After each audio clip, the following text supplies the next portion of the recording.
Newly confirmed Health Secretary Robert F. Kennedy Jr. made a bold promise during the election campaign when he vowed to put an end to what he calls the crime of chemtrails. It's worth digging into where he's getting his information. One standout source is Geoengineering Watch and Dane Wigington, who's been on the front lines documenting these alleged crimes close up for decades. Finally, the world is starting to listen.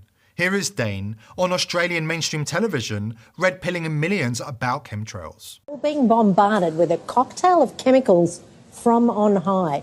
Those white vapour trails in the sky left by aircraft are government weather modification cover-up, and in the process we're all being slowly poisoned. Chemtrails are happening and that they are for climate engineering. We have NASA satellite imagery like that, which you're showing right now, that clearly no one needs to know anything about meteorology to see that there's very unnatural patterns in those cloud formations, in fact, patterns that nature cannot make. In addition to our testing of precipitation, the climate engineering components in the precipitation, aluminum, barium, strontium, polymer fibers, using a flying laboratory that NOAA, National Oceanic and Atmospheric Administration, also uses, and we have just confirmed the same climate engineering elements that were emitted from aircraft in a layer that we flew through. We have film footage of these aircraft at altitude turning on and off. You can't turn condensation on and off with the nozzles visible. As you see in that particular image you're showing now, you can see the nozzles on the wings. We have up-close photographs as well. If people don't believe what they see with their own eyes, I think there's not much we can show them. Militaries around the globe, starting with the U.S. military, state emphatically and on the record the stated scientific purpose. And by the way, we have every science institution, every climate science institution around the globe discussing exactly what we see in our skies as something that needs to be done immediately. When the chemtrails trials begin, globalist traitor John Brennan should be the first against the wall. During an appearance at the Council on Foreign Relations, he spelled out the plan to spray civilians with toxic chemicals under the guise of modifying the weather. Another example is the array of technologies, often referred to collectively as geoengineering, that potentially could help reverse the warming effects of global climate change.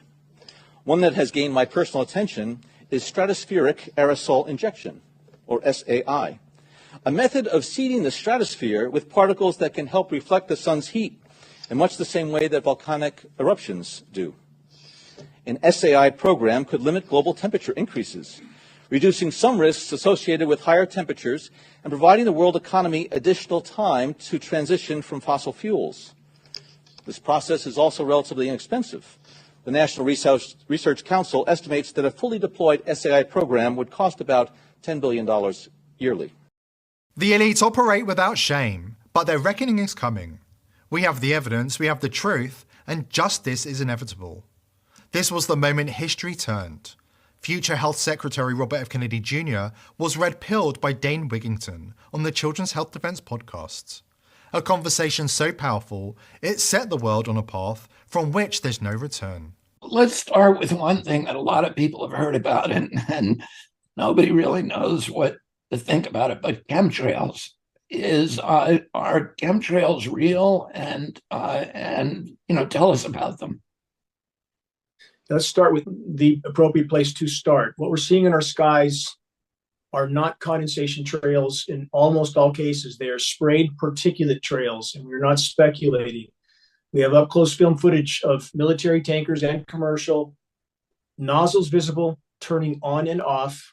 Geoengineeringwatch.org, as a part of the film The Dimming, at great effort and expense, we acquired a National Oceanic and Atmospheric Administration flying lab, put top scientists in it, took samples at altitude behind heavy aircraft. We sampled what they were emitting. The sample was processed at one of the top testing institutions in the world. We found exactly what we knew we would find: climate engineering elements, starting with aluminum, which is named in one of the most significant climate engineering patents. And the climate engineers themselves have stated their goal of putting tens of millions of tons of aluminum nanoparticles into the atmosphere annually as part of solar radiation management to block some of the sun's incoming thermal energy with no consideration of the consequences whatsoever.